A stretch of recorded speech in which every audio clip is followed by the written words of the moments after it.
دا ورور محترم وای د یوټیوب چینل نه پیسې اخیستل د دې څه حکم دی او بیا وای چې ته به دې باندې یو ویډیو یا څه شی خرڅ کی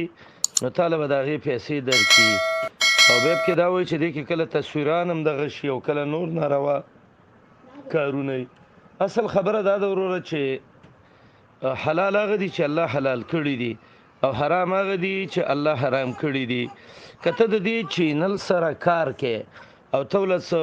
اشتهارات ورکې او یا یو څه شی په خرڅه او تعالی د غي اجرت درکې نو دا بالکل صحیح ده ان شاء الله څه ممانعات به کې نه خو قبل طرف ته به تصویران خرڅه او یا به د ګناه شینه خرڅه او یا به دم چورې نه خرڅه نو د حرام او مزدوري دم حرامه ده نو به دغه سيزونو نه ځان وساتئ او مؤمن بارکه دا حکم دی نبی رسول الله وی چې حلال دا بیان واضح دي